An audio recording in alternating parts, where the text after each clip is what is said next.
स्वागत करती हूँ। आज हमारा जो विषय है वह प्राकृतिक खेती में ह्यूमस का महत्व। देखिए, आपको भी पिछली क्लास में प्राकृतिक खेती के बारे में अच्छी सी जानकारी दी गई। बताया गया आपको कि प्राकृतिक खेती होती क्या है, हमें वो क्यों करनी है, उसकी आवश्यकता हमें क्यों पड़ी और हमें वो किस प्रकार से हमें करनी है, इसके बारे में आपको अच्छी सी जानकारी दी। मगर प्राकृतिक खेती अगर हमें जानना और समझना है तो उसको समझने से पहले अपनी मिट्टी को समझना पड़ेगा। जो हमारी भूमि है ना, अगर उसको समझे बिना अगर हम खेती करते हैं तो वो अधूरी सी खेती है, क्योंकि हमारी खेती इस मिट्टी से ही है, इस भूमि से ही है। जो खेती में सबसे बड़ा निवेश कहा जाता है वो ये भूमि ही है। जैसे अक्सर पूछते हैं आप किसानों से कि जो खेती है उसका सबसे बड़ा निवेश क्या है, तो आप बीज कहते हैं, बट नहीं, बीज हम कहाँ बो रहे हैं, वो बीज हम इस मिट्टी में, इस भूमि में बो रहे हैं। तो खेती का सबसे बड़ा निवेश है ये भूमि। अगर वो सुधरी नहीं, आज वो ख़राब हुई है, इसलिए हमारी उसमें जो फसल उग रही है वो ख़राब है और उसको खाने के बाद हमारी तबीयत भी ख़राब है। तो हमें उस मिट्टी को ठीक करना है। हमें सारे प्रयास उस मिट्टी को ठीक करने के लिए ही होने चाहिए, क्योंकि वो हमारी खेती की नींव है। जैसे अगर आप कोई भी बिल्डिंग बनाते हैं तो उसकी एक नींव बनाते हैं आप सबसे पहले, तभी उसमें कई सारे माले आप खड़े कर सकते हैं। अगर उस बिल्डिंग की नींव ही अगर मजबूत नहीं है तो वो बिल्डिंग ढह जाएगी। इसी प्रकार खेती हो, चाहे वो प्राकृतिक खेती ही क्यों ना हो, वो किसी भी प्रकार की अगर खेती है, तो जो हमारी मिट्टी है ना, भूमि है, वो इस खेती की नींव है। हमें उसको मजबूत करना है, क्योंकि सारी परेशानियां उसी में हो रही हैं, सारी दिक्कतें उसी में हो रही हैं और उसको ठीक करने से ही खेती सफल हो पाएगी। तो हमने जाना कि प्राकृतिक खेती क्या है। अब ये भूमि, जैसे आपको बताया गया कि हम 1950 के बाद से जब रासायनिक खेती का जो युग आया तो हमने रसायनों का प्रयोग शुरू किया, मैकेनाइजेशन आया, मतलब कि हमारे खेतों में ट्रैक्टर आए, मशीन्स आए। इसकी वजह से नुकसान जो हमें हुआ वो काफ़ी समय तक होता आया। पहले तो हमारी वो ज़रूरत थी। मैं ऐसा नहीं कहूँगी कि जो हमारे आविष्कार, जो वैज्ञानिक आविष्कार हुए हैं, ये जो रासायनिक खेती शुरू हुई, वो उस ज़माने की ज़रूरत थी। मतलब उस वक्त हमारा पॉपुलेशन के हिसाब से, जो हमारी जनसंख्या थी उसके हिसाब से जो खाद्यान्न थे वो पूर्ति नहीं हो पा रही थी। तो हमें खाद्यान्न बढ़ाना था, उन जनसंख्याओं का पेट भरना था। तो जब वो विधि आई, जो वो तकनीक आई, वो उस समय की ज़रूरत थी। बट हमने क्या किया, उस समय की ज़रूरत को हमने अपनी एक आदत बना ली और वो आदत ख़राब आदत बन गई। क्योंकि हमने क्या किया, जो उस वक्त मिट्टी में पोषक तत्व थे वो धीरे धीरे, मतलब रासायनिक का इतना ज़्यादा प्रयोग किया, जो मित्र कीट थे हमारी मिट्टी में वो धीरे धीरे ख़त्म होते गए। जो पोषक तत्व की संख्या थी वो भी धीरे धीरे हमारी मिट्टी से ख़त्म होने लग गई। हमारी मिट्टी कॉम्पैक्ट होने लग गई, मतलब कहा जाए तो हमारी भूमि जो है ऊसर हो गई, बंजर हो गई। और अब क्या हो रहा है कि अगर हम किसी भी तरह की फसल बो रहे हों, वो फसल उत्पादन अच्छा नहीं दे रही है ना। तो हमें ये समस्याओं के बारे में जानकारी है, मतलब जो ज़रूरत थी उस वक्त की वो आज ज़रूरत नहीं है, क्योंकि हमारा देश आज खाद्यान्न में आत्मनिर्भर हो चुका है ना। हम धान, गेहूं और कई तरह की अन्य फसलें जो होती हैं हम उसको निर्यात करते हैं बाहर के देशों में। मतलब हम इतने आत्मनिर्भर हो गए हैं कि हम बाकी देशों का भी पेट पाल रहे हैं, मतलब उनको भी वो अन्न प्रोवाइड कर रहे हैं, ठीक है, निर्यात कर रहे हैं। तो अब हमें क्या करना है कि जो ज़रूरत थी हमारी उस वक्त की, आज वो ज़रूरत तो नहीं है। हमें ये बात अच्छे से समझ में आ गई। तो अब हमें वापस से इस चीज़ को ठीक करना है, क्योंकि हमने मान लिया है, इतने सालों में हमने ये चीज़ स्वीकार कर ली है कि हमने अपने खेती में कुछ ना कुछ गड़बड़ की है, हमने अपनी मिट्टी को नुकसान पहुँचाया है, इसलिए अब हमें उसको ठीक करने की ज़रूरत पड़ रही है। अगर हम अपनी मिट्टी को नुकसान नहीं पहुँचाते, अपने वातावरण को अगर हम नुकसान नहीं पहुँचाते, तो ठीक करने की बात आती ही नहीं, क्योंकि तो ठीक पहले से ही थी। बट पहले हमने क्या किया, उसको ख़राब कर दिया। इसलिए आज चर्चाएं चलती हैं कि प्राकृतिक खेती करना है, पराली नहीं जलानी है, क्योंकि उससे वायु प्रदूषण हो रहा है, वातावरण प्रदूषण हो रहा है, जलवायु परिवर्तन हो रहा है। तो जो बिगड़ी हुई चीज़ है ना, अब उसको सुधारने का समय आया है। हालांकि ये समय हमें आज से 10-12 साल पहले ही शुरू कर देना चाहिए था, बट थोड़ी अज्ञानतावश, कुछ आपको जानकारी नहीं रही और कुछ परेशानियों वश ये हमने आज से 10-12 साल पहले शुरू हम नहीं कर पाए। बट अब हमें चेतना है, अब हमें इस चीज़ को समझना है कि हम जो गलती इतने साल से करते आ रहे हैं, अब हमें इसे ठीक करने का समय आ गया है। क्योंकि अगर अभी हमने उस चीज़ को ठीक नहीं किया ना, तो आगे जाकर के वो चीज़ें हम वापस से बदल नहीं पाएंगे, उसको पीछे मुड़ करके ठीक नहीं कर पाएंगे। तो पीछे मुड़ करके आप इस समय ही ठीक कर सकते हैं, क्योंकि अब सरकार, देखिए, जो भी परेशानियां हुई तो सरकार अब उस चीज़ पे बहुत ज़्यादा फोकस कर रही है, ठीक है। कई सारी नीतियां बना रही हैं कि आप प्राकृतिक, जैसे यहाँ पे बुंदेलखंड क्षेत्र में ही क्यों ना हो, यहाँ पे प्राकृतिक खेती को बढ़ावा दिया जा रहा है और राज्य के मतलब अन्य राज्यों में भी ये प्राकृतिक खेती कराई जा रही है, लोगों से उनको प्रेरणा दी जा रही है, उनसे ये कहा जा रहा है किसानों से कि आप ये प्राकृतिक खेती वापस से करिए, क्योंकि कोई भी नुकसान क्यों ना हो, अगर ये मिट्टी दूषित हो रही है ना तो सबसे ज़्यादा प्रभाव आम इंसान पे पड़ता है, आप पे पड़ता है। जो उद्योगपति हैं उनके पास तो इतना पैसा है कि वो अनाज खरीद के खा सकते हैं, उन पे वो ये टारगेट ग्रुप नहीं है, ये टारगेट ग्रुप आप लोग हैं और हम कंज्यूमर्स हैं। जो मिडल मैन होता है ना वो किसान और आम नागरिक ही परेशान होगा इस चीज़ से। तो हमें इस चीज़ को ठीक करने की ज़रूरत है, मिट्टी को मजबूत करने की ज़रूरत है। तो देखिए जब भी मिट्टी की बात आती है ना तो आप जैसे अपनी किसान की तो अनेक समस्याएं हैं, वो बोलता है कि हमारी उत्पादन लागत बढ़ गई है, ठीक है, हमारे खेत में कीट लग रहे हैं, हमारे खेत में बीमारियां लग रही हैं, अन्य प्रकार की समस्याएं अनेक हैं। उसका निवारण क्या है? सिर्फ एक ही चीज़ है, वो है मिट्टी। उसको अगर हमने जिस तरीके से मजबूत कर दिया, उसमें जो पोषक तत्व थे, उसमें जो मित्र कीट थे, उसको हम अगर वापस ले आए, उसको ठीक कर दिया तो हमारी खेती भी सुधर ही जाएगी, ठीक है। तो बात हमें इस मिट्टी की करनी है, इस भूमि सुधार की करनी है हमें। तो जैसे परेशानियां तो हैं, आप जाते हैं, जैसे कोई भी परेशानी आपके खेत में आई तो आप क्या करते हैं, कृषि वैज्ञानिक के पास जाते हैं, अपनी समस्या लेके जाते हैं और आप उनसे पूछते हैं कि सर हमारे खेत में ये बीमारियां लग रही हैं, हम क्या करें। तो सबसे पहले आपसे एक चीज़ पूछते हैं कि आप अपने जो खेत की मिट्टी है उसकी आपने जांच कराई है कि नहीं, ठीक है। तो मिट्टी की जांच की बात आती है तो एक हेल्थ कार्ड बनता है, सॉइल हेल्थ कार्ड, जिसमें 12 तरह के पैरामीटर्स दिए होते हैं। उसमें लिखा होता है कि आपकी मिट्टी में नाइट्रोजन का कंटेंट कितना है, फॉस्फोरस कितना है, पोटेशियम कितना है, अन्य पोषक तत्व आपकी मिट्टी में कितना है, आपको उस मिट्टी के हिसाब से कौन सी फसल बोनी चाहिए और उस मिट्टी में जीवांश कार्बन यानी ऑर्गेनिक मैटर का कंटेंट कितना है। तो बात आती है ऑर्गेनिक मैटर की यानी जीवांश कार्बन की, और बात आती है ह्यूमस की। देखिए आज से कई साल पहले ह्यूमस शब्द का प्रयोग बहुत ज़्यादा किया जाता था। अगर मिट्टी की बात की जाती थी तो ह्यूमस शब्द का हम प्रयोग ज़्यादा करते थे, बट आज क्या हुआ है, ह्यूमस शब्द बदल गया है जीवांश कार्बन में। देखिए ये चीज़ अगर हमें जाननी समझनी है तो हमें पहले मिट्टी को जानना समझना होगा। तो जो हमारी भूमि है ना वो उसके 3 गुण हैं। सबसे मुख्य गुण होता है वो है जैविक गुण।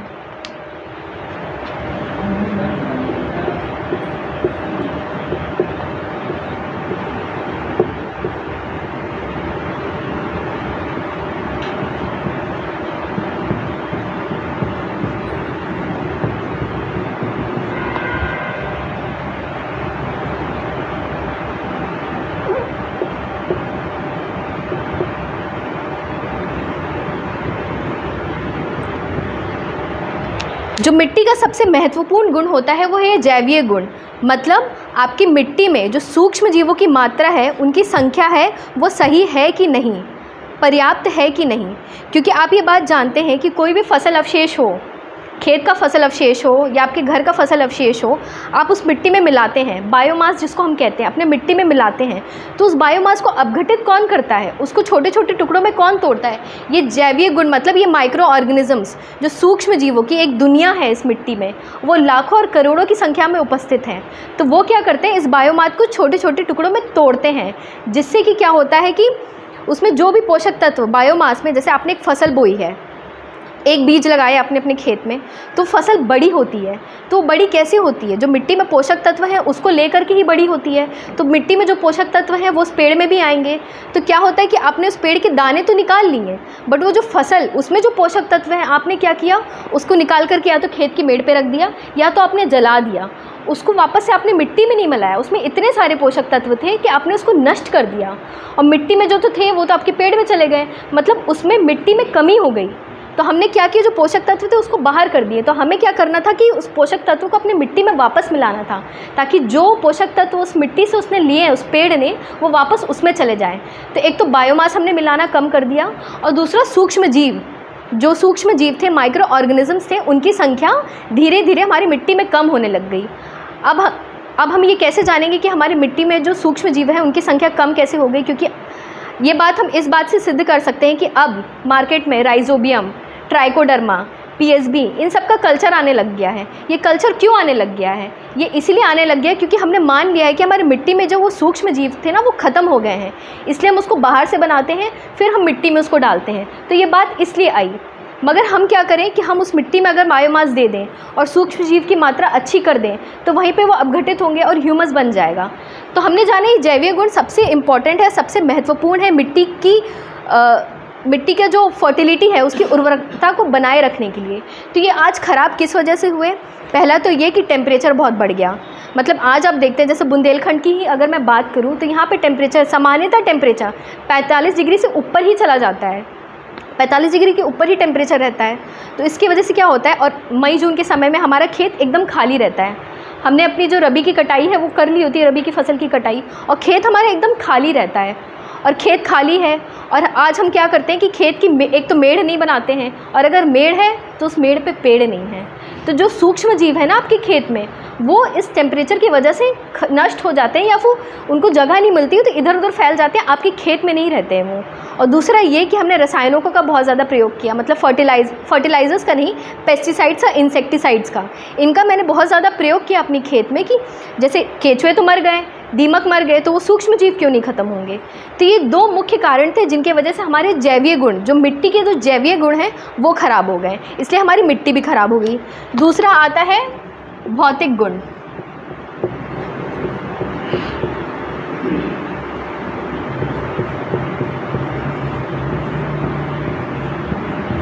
अब भौतिक गुण क्या होता है? मतलब फिजिकल कैरेक्टरिस्टिक्स। अगर आप अपनी मिट्टी को देखते हैं, सॉइल को देखते हैं, तो उसमें एक रंग होता है, वो भुरभुरी होती है, उसमें पानी रोकने की क्षमता होती है। अगर वो सारी क्षमताएं अच्छी हैं किसी मिट्टी में, मतलब उसका भौतिक गुण अच्छा है। बट क्या हुआ 1950 के दशक के बाद, जो हमारी उस वक्त की ज़रूरत थी, जो हमने आदत बना ली, मतलब हमने रसायनों का प्रयोग किया, ठीक है, मैकेनाइजेशन किया, मतलब ट्रैक्टर्स का बहुत ज़्यादा प्रयोग किया। आप सब किसान हैं और इस बात से भली भांति अवगत हैं कि ट्रैक्टर का प्रयोग होने से खेत में क्या हुआ। ऊपर की 6 इंच की मिट्टी तो आपने जोत ली, बट नीचे की मिट्टी कॉम्पैक्ट हो गई, ठोस हो गई, मतलब पानी अब वो नीचे नहीं जाता है। पोषक तत्व अगर वो नीचे हैं तो जड़ें उसको ले नहीं पाती, क्योंकि वो जड़ें, वो जो कॉम्पैक्ट सॉइल है ना, ठोस मिट्टी है, ठोस, उसको वो तोड़ नहीं पाती है। उसकी वजह से हमारे ना मृदा में एक तो भौतिक गुण उसका ख़राब हो गया, ना वो पोषक तत्व ले पा रही है, ना पानी नीचे जा पा रहा है। तो इसकी वजह से हमारी मिट्टी के जो भौतिक गुण है ना वो भी ख़राब हो गए। मैकेनाइजेशन है, रसायनों का प्रयोग हुआ। तीसरा आता है रासायनिक गुण।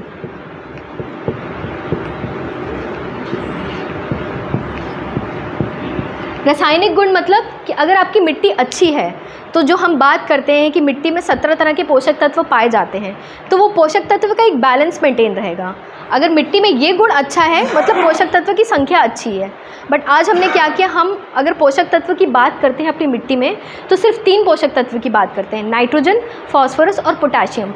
बट क्या पेड़ को सिर्फ यही 3 पोषक तत्व की ज़रूरत पड़ती है? ऐसा नहीं है, उनको इन 17 तरह के पोषक तत्व की ज़रूरत पड़ती है। बट हम बात सिर्फ इन 3 की ही करते हैं, जो होता है नाइट्रोजन, फास्फोरस, पोटाश, और हम इसी को डालते हैं यूरिया के माध्यम से, डीएपी के माध्यम से, इसी को हम डालते हैं। तो एक क्या होता है कि हमारी मिट्टी में ना एक इम्बैलेंस क्रिएट होता है, मतलब एक असंतुलन क्रिएट होता है कि बाकी पोषक तत्व तो हमने नहीं डाले और बात सिर्फ हम इसकी ही कर रहे हैं, तो उसकी वजह से हमारे मिट्टी के जो रासायनिक गुण है ना वो भी ख़राब हो जाते हैं।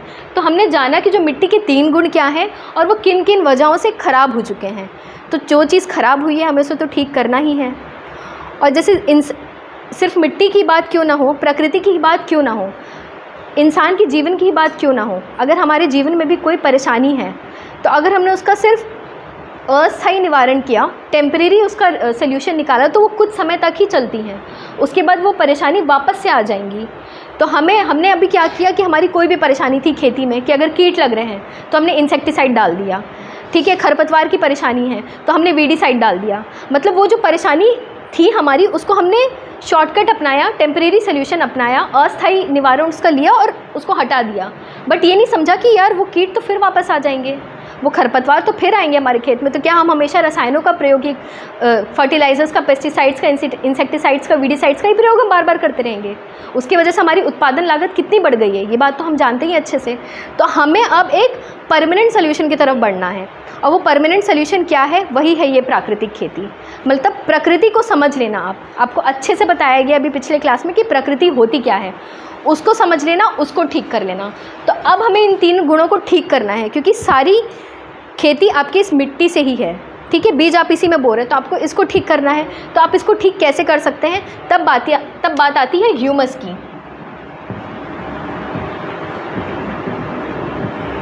देखिए, ह्यूमस शब्द आप काफ़ी ज़्यादा सुनते हैं, पहले ये शब्द का प्रयोग ज़्यादा किया जाता था, अब इसका प्रयोग क्यों नहीं किया जाता है ये मैं आपको बताती हूँ।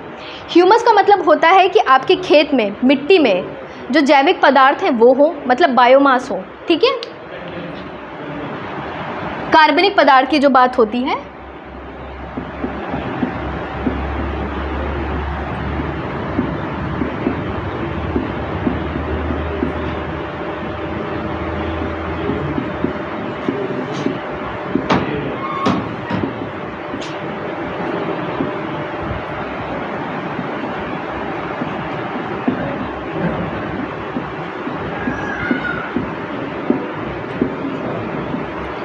देखिए इन 3 शब्दों से मिलके बना है। ह्यूमस मतलब कि आपकी मिट्टी में कार्बनिक पदार्थ हो, मतलब बायोमास हो, और उस बायोमास को अपघटित करने के लिए, तोड़ने के लिए सूक्ष्म जीव हो, जीवित सूक्ष्म जीव भी हो, और जो जीवित सूक्ष्म जीव है ना, वो इस कार्बनिक पदार्थ को खाते हैं। इनको वो छोटे छोटे टुकड़ों में तोड़ते हैं, इसमें जो भी पोषक तत्व हैं उसको तोड़ करके खुद खाते हैं, उनके शरीर में वो पोषक तत्व जाता है। उसके बाद वो जीवित है, तो 1 से 2 होंगे, 2 से 4 होंगे, उनकी संख्याएं बढ़ेंगी, बढ़ने के बाद वो मरेंगे भी। तो जब वो मर जाते हैं ना, मतलब वो जो मृत सूक्ष्म जीव हैं, जब वो मर जाते हैं, उनके ही जीव द्रव्य को, जो इनसे जीव द्रव्य निकलता है ना, इसी का प्रयोग आपकी फसलें की जड़ें करती हैं। आपकी फसलों का, जड़ों का जो भोजन है ना, वो ये जीव द्रव्य ही है जी। आपकी फसल ये कार्बनिक पदार्थ नहीं खाते हैं, उनका ये जीवित सूक्ष्म जीव से कुछ लेना देना नहीं है। वो जो ये सूक्ष्म जीव मर गए हैं, उनसे जो जीव द्रव्य निकला है उसका प्रयोग, मतलब इस जीव द्रव्य में वो पोषक तत्व हैं, जो पोषक तत्व इस बायोमास में थे, वही पोषक तत्व इस जीव द्रव्य में है, उसी का प्रयोग फसल की जड़ें करती हैं, तभी वो बढ़ती हैं, तभी वो अच्छी होती हैं। तो आज क्या हुआ है, आज के समय में ऐसा क्या हुआ है कि ना हम कार्बनिक पदार्थ दे रहे हैं, मतलब बायोमास अपने खेत में हम डालते ही नहीं हैं, जला देते हैं उसको ले जा करके। मतलब फसल ली, बीज आया, बीज लिया, अनाज लिया, और बाकी जो रह गई थी उसको हमने जला दिया। आज हमारे खेत में सूक्ष्म जीव नहीं है, वो हमने जाना कि कैसे सूक्ष्म जीव खत्म हो गए हैं, कि एक तो टेम्परेचर बहुत ज़्यादा बढ़ गया है, दूसरा रसायनों का प्रयोग हमने इतने लंबे समय तक किया, तो सूक्ष्म जीव में मर गए हैं। इसलिए आज के समय में ह्यूमस शब्द का प्रयोग कम किया जाता है, और अब बात की जाती है जीवांश कार्बन की। और यही शब्द जीवांश कार्बन आपके सॉइल हेल्थ कार्ड में लिखा रहता है। जो आप सॉइल की टेस्टिंग कराते हैं, मृदा परीक्षण कराते हैं आप, तो उसमें एक शब्द लिखा रहता है जीवांश कार्बन, मतलब ऑर्गेनिक कार्बन। अब बात इस शब्द की होती है, ना कि ह्यूमस की। जीवांश मतलब जीव का अंश, और कार्बन मतलब जीवांश क्या है, जीव का अंश क्या है, यही जीव द्रव्य, और कार्बन इसकी बात होती है। तो जब भी आप अपने, जैसे अगर आपने मृदा का परीक्षण कराया, टेस्ट कराया, तो पूछा जाता है आपकी खेत की जीवांश कार्बन की मात्रा कितनी है, तो आप बताते हैं कि साहब टेस्ट हुआ और उसमें मात्रा आई इतना, 0.3%, इतनी कम आती है। फिर आप कृषि वैज्ञानिक से बात करते हैं तो आपसे कहते हैं अरे जीवांश कार्बन की मात्रा इतनी कम है, मतलब आपकी फसल इसलिए नहीं बढ़ पा रही है, आप ये उर्वरक दें, आप ये करें, वो करें, आपको एक टेम्परेरी सोल्यूशन वो दे देते हैं। मतलब ये कम होने की वजह से आपकी मिट्टी है उसकी उपजाऊ, मतलब उसकी जो उर्वरा शक्ति है वो कम हो गई, इसलिए आपकी फसल भी अच्छे से उग नहीं रहे हैं, अच्छे से वो बढ़ नहीं रहे हैं, उनमें कीट लग रहे हैं। तो हमने जान लिया कि जीवांश कार्बन की मात्रा कम है, तभी ये परेशानी आ रही है। तो मतलब हमें इसको बढ़ाना है। अब हम इसको बढ़ाएंगे कैसे अपने खेत में? तो देखिए, ये तो हमारी खेत की बात हुई, मिट्टी तो हर जगह है, ठीक है। तो फिर बात आती है जंगल की मिट्टी की। जैसे आप जंगल में देखते हैं कि वहाँ की जो विविधता है ना, जैव विविधता, वहाँ पे पेड़ पौधे कितने ज़्यादा संपन्न हैं। आपने तो वहाँ जाकर के कोई फसल तो बोई नहीं है, वो फसल कहाँ से आई, मतलब वो पेड़ वहाँ उगे कैसे? चिड़िया जो दाने लेके, मतलब बहुत सारे, कोई भी फसल होती है ना, उसमें 1 या 2 दाने नहीं निकलते, ढेर सारे दाने निकलते हैं ताकि उनका जर्मिनेशन हो पाए, ठीक है। तो वो चिड़िया क्या करती है, ले जाकर के दाने इधर उधर छिड़का देती है। तो मतलब वो जंगल में भी चिड़िया ने ये मतलब स्प्रेड कर दिया, और वहाँ जाकर के वो पेड़ उग गए। मतलब आपका उसमें कोई योगदान नहीं था, बट वहाँ की फसल, वहाँ के पेड़ पौधे इतने संपन्न हैं, वहाँ पे पक्षियाँ इतने ढेर सारे हैं। आप जाएंगे जंगल में कभी देखेंगे, अब लोग घूमने भी जाते हैं जंगलों में, तो देखते हैं कि वहाँ की जैव विविधता कितनी संपन्न है, वहाँ का वातावरण कितना शुद्ध है ना। वहाँ पे पक्षियों की संख्या कितनी ज़्यादा है। और वहाँ की मिट्टी आप देखते हैं ना, आपको देख के ही समझ में आ जाता है कि मिट्टी का एक रंग है, एक उसका टेक्सचर है। आप उसको हाथ से उठा करके देखते हैं तो मिट्टी भुरभुरी है, हल्की गीली दिखती है वो, है ना। तो वहाँ की अगर आप मिट्टी का जांच कराते हैं ना, तो वहाँ पे जीवांश कार्बन की मात्रा जो आपके खेत में 0.3 है, वहाँ की मिट्टी में 1% से ज़्यादा होती है। तो ह्यूमस की मात्रा या जीवांश कार्बन की मात्रा आपके खेत में भी 1% से ज़्यादा हो जाए तो आपका खेत भी उतना संपन्न हो जाएगा, उतना ही अच्छा हो जाएगा। तो हम अपने खेत के जीवांश मतलब मिट्टी के जीवांश कार्बन की मात्रा बढ़ाएं कैसे, फिर ये बात आती है। मतलब हमें 1% तक करना है, ठीक है। तो उसको हम कैसे बढ़ाएं? तो देखिए फिर बात वही है कि फसल अवशेष, मतलब जो फसल अवशेष जो हम अब जला देते हैं या इधर उधर रख देते हैं या चारे के रूप में प्रयोग कर लेते हैं या बेच देते हैं, उसको आप इधर उधर फेंकें नहीं, वापस से अपने खेत में उसको मिला दें। अब जैसे कुछ किसान होते हैं, अगर हम ये बात कहते हैं कि इसको वापस से अपने खेत में मिला दें, तो वो बोलते हैं कि ये व्यवहारिक नहीं है, क्योंकि अगर हम अपने खेत में मिला देते हैं तो उसको गलने में, सड़ने में 1-1.5 महीने का समय लगता है। वो ये बात कहते हैं अक्सर। तो किसान के पास तो आज इतना वक्त है नहीं कि वो 1-1.5 महीने का समय दे सके, वक्त दे सके और अपनी फसल की बुवाई थोड़ा लेट कर सके। तो आप क्या करें कि अपने खेत के आसपास कोई गड्ढा खोद लें, क्योंकि किसान मेहनती है, वो इतनी चीज़ अपने खेत के लिए, इतनी छोटी सी चीज़ तो वो कर ही सकता है कि एक गड्ढा खोद लें और वहाँ पे अपना फसल अवशेष डालें।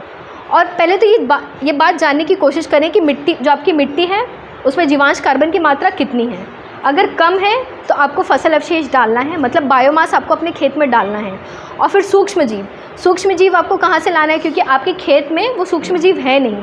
तबली देखिए 2 चीज़ होती है, एक तो रॉ मटेरियल होता है और मैकेनिज़्म की बात आती है। मतलब कोई भी चीज़ अगर बनती है तो एक तो उसके लिए रॉ मटेरियल की ज़रूरत होती है। अगर लोहे की कोई चीज़ बन रही है, स्टील की कोई चीज़ बन रही है, अगर ये स्टील का माइक का हैंडल है तो उसको बनने के लिए स्टील की ज़रूरत है, और ये किस प्रकार से बना वो इसका एक मैकेनिज़्म होता है।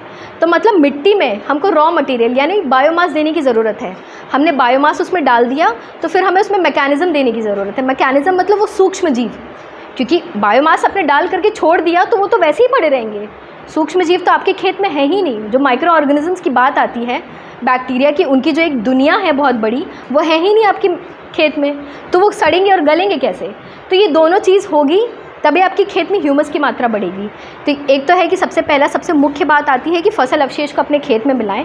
खेत में नहीं मिला पा रहे तो खेत के पास कोई एक गड्ढा खोद दें, उसमें वो फसल अवशेष को डालें। दूसरा है कि अगर सूक्ष्म जीव की मात्रा ख़त्म हो गई है आपके खेत से, वो किसी कारणवश ख़त्म हो गए, उनकी संख्या कम हो गई है, तो जीवामृत का प्रयोग करें। क्योंकि जीवामृत जैसा कि बताया है जीवों का अमृत, मतलब इसका प्रयोग आप इसको इसीलिए बना रहे हैं क्योंकि आपने मान लिया है कि आपके खेत में सूक्ष्म जीव की संख्या कम हो गई है, तो कहीं ना कहीं बाहर से डालना पड़ेगा। तो बाहर से हम कहाँ से डालते हैं? जंगल की मिट्टी लाके।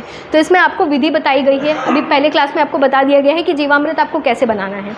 अगर आप नहीं बना पा रहे हैं तो आप यहाँ से कल्चर लेके जा सकते हैं।